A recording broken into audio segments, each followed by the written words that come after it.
Hello மக்களே! இன்னைக்கு வந்துட்டு என்னடா கறி வைக்க, குழம்பு வைக்கன்னு தெரியல. ஃப்ரிட்ஜ ஓப்பன் பண்ணி பார்த்த உடனே ஃபஸ்ட்டு வந்துட்டு இந்த வெந்தயக்கீரை தாங்க வந்துச்சு. நான் வந்து இந்த வெந்தயக்கீரை எங்கே வாங்கினேன் அப்படின்னாச்சுன்னா, சஃபாரியில் வந்து நான் வாங்கினேன். இதோட ப்ரைஸ் எவ்வளோன்னு பார்த்தீங்கன்னாச்சுன்னா, 1 கேஜி வந்துட்டு 5 ரியால்னு போட்டிருந்தாங்க.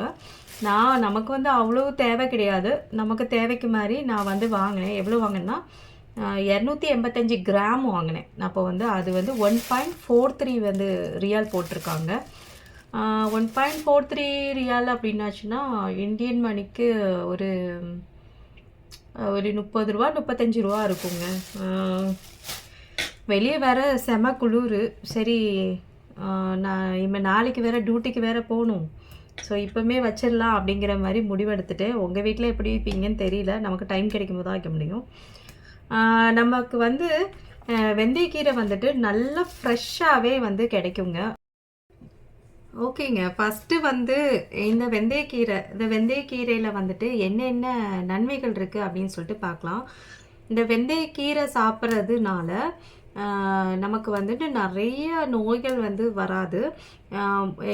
மெயினாக அப்படின்னாச்சுன்னா நமக்கு வந்து இப்போ உள்ள காலகட்டத்தில் எல்லாத்துக்கும் வந்து இதே நோய் தான் வந்து அதிகமாக தாக்குது. இந்த வெந்தயக்கீரை சாப்பிட்றதுனால நமக்கு வந்துட்டு இதே நோய் வராது. அதுவும் இல்லாமல் வேறு என்னென்னாச்சுன்னா மல சிக்கலை வந்து தீர்க்கும். பிறகு வந்து கண் பார்வைக்கும் நல்லதுன்னு சொல்கிறாங்க. அது எந்த இதுன்னு தெரியல. ஆனால் மலச்சிக்கலை வந்து நம்ம டைஜஸ்டிவ் சிஸ்டம் வந்து நல்லா வந்து ஒர்க் ஆகுறதுக்கு இந்த வெந்தயக்கீரை வந்துட்டு அதுவும் இல்லாமல் உங்களுக்கு முடி அதிகமாக கொட்டுச்சு அப்படின்னாச்சுன்னா அப்பவும் வந்துட்டு இந்த வெந்தயக்கீரையை வந்துட்டு நீங்கள் சாப்பிட்டாச்சுன்னா முடி கொட்டுறதும் வந்துட்டு நிற்கும். பிறகு வந்துட்டு நெஞ்சு எரிச்சல் இருக்கிறவங்க கூட இந்த வந்து வெந்தயக்கீரை வந்து சாப்பிடலாம். இந்த வெந்தயக்கீரை சாப்பிட்றதுனால வந்துட்டு நிறைய நன்மைகள் வந்து இருக்குது. ஸோ நீங்கள் வந்து வெந்தயக்கீரை வீட்டில் எடுத்துப்பீங்களா? ஆக்சுவலி இந்த வெந்தயக்கீரை வந்து என்னென்னா சின்ன பிள்ளைங்களுக்கு கூட வந்து கொடுக்கலாம். சின்ன பிள்ளைங்க வந்து கொஞ்சம் சாப்பிட்றதுக்கு வந்துட்டு கொஞ்சம் கறி வலிக்கும். இருந்தாலும் நம்ம வந்து அவங்களுக்கு பிடிச்ச மாதிரி பண்ணி கொடுத்தோம் அப்படின்னாச்சுன்னா நல்லா சாப்பிடுவாங்கங்க. அவங்களுக்கு ரொம்ப பிடிக்கும் இந்த வெந்தயக்கீரை. இன்றைக்கி வந்து இதுதான் வந்து நம்ம வீட்டில் சாப்பாடு பண்ண போகிறோம். நான் இதை தான் கூட்டாக வைக்க போகிறேன். ஸோ எப்படி வைக்கிறேன்னு சொல்லிட்டு நான் உங்களுக்கு காமிக்கிறேன். இது வரைக்கும் என்னோடய பேஜை வந்து நீங்கள் ஃபாலோ பண்ணலை, நீங்கள் சப்ஸ்கிரைப் பண்ணலை அப்படின்னாச்சுன்னா சப்ஸ்கிரைப் பண்ணுங்கள். வெளியே பயங்கர குளிருங்க. கத்தாரில் வந்துட்டு இப்போ வந்து 17 டிகிரி. ஏர்லி மார்னிங் 4 o'clockலாம் நீங்கள் பார்த்தீங்க அப்படின்னாச்சுன்னா 10 டிகிரி 11 டிகிரிலலாம் போகுது. பயங்கர குளிருதுங்க. தெரியல, ரொம்ப கிளைமேட்டு பயங்கர இதாக இருக்குது. சரிங்க, நம்ம வந்து மோஸ்ட் ஆஃப் வந்துட்டு எல்லாம் முடிச்சிட்டேன்னா இனி வந்து நம்ம வந்து பொரியல் பண்ணுறது மட்டும்தான் பெண்டிங் இருக்குது. அப்போ சின்ன பிள்ளைங்களுக்கு எப்படி பண்ணி கொடுத்தா வந்து நல்லா சாப்பிடுவாங்க அப்படின்னு சொல்லிட்டு நான் வந்து உங்களுக்கு பண்ணி காமிக்கிறேன். அதே மாதிரி நீங்கள் வீட்டில் ட்ரை பண்ணுங்கள். இப்போ வந்துட்டு எல்லாமே வந்து ரெடி பண்ணி வச்சாச்சு.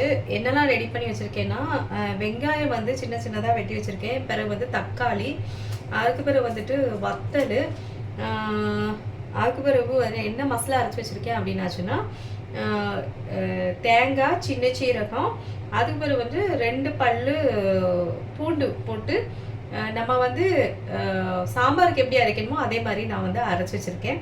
அதுக்கு பிறகு இது கூட என்ன சேர்க்க போகிறோம் அப்படின்னாச்சுன்னா முட்டை, ஒரு 2 முட்டை வந்து நம்ம சேர்க்க போகிறோம். சரியா? கொஞ்சம் எண்ணெய் ஊற்றிக்கலாம். சட்டி காஞ்சிருச்சு. சரியா? ஓகே, சட்டி காஞ்சிருச்சு. ஸோ அதனால நம்ம வந்து என்ன பண்ணுறோம் அப்படின்னாச்சுன்னா கொஞ்சோடு வந்து தாளிக்கிறதுக்கு வந்து கடுகு போட்டுக்கலாம்.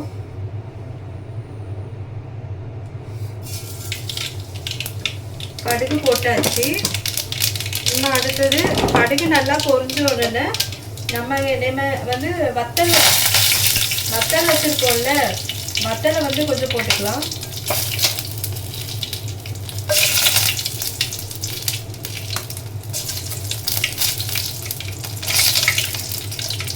வத்தல் பிச்சு போட்டாச்சு. அதுக்கு பிறகு வெங்காயம் வச்சுருக்கீங்கல்ல, வெங்காயத்தை வந்து கொஞ்சம் போட்டுக்கலாம்.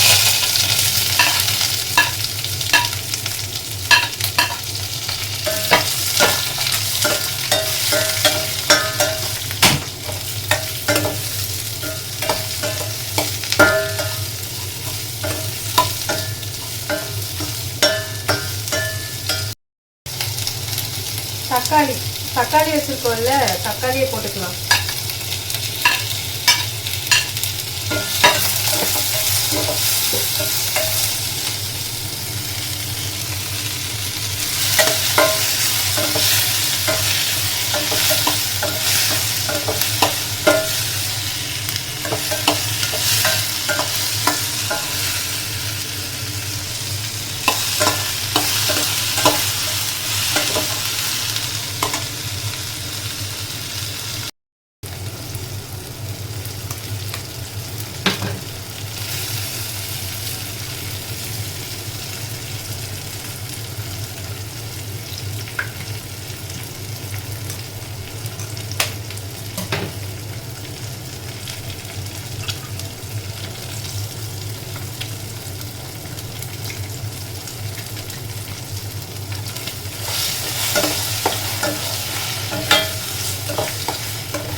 நல்லா கிண்டி விட்டுக்காங்க. முட்டை உடச்சிக்கிற பிறகு அப்படியே அது வெங்காயம் இதெல்லாம் வந்து ஒன்று கூட ஒன்று சேரக்கூடாது. அதனால நல்லா அது உதிர்ற வரைக்கும் நல்லா நீங்கள் வந்து நல்லா கிண்டி விட்டுட்டே இருக்கணும். அப்போனா தான் அது நல்லா டேஸ்ட்டாக இருக்கும். இது ஏன் முட்டை ஆட் பண்ணோம் அப்படின்னாச்சுன்னா, சின்ன பிள்ளைங்களுக்கு வந்து வெறும் வெந்தய கீரை கொடுத்தோம் அப்படின்னாச்சுன்னா அவங்க சாப்பிட மாட்டாங்க. அதனால நம்ம வந்து வெந்தயத்தை ஆட் பண்ணி முட்டையை வந்து ஆட் பண்ணிடுவோம். ஆல்ரெடி நமக்கு தேவையான அளவுக்கு உப்பும் போட்டாச்சு. சரியா?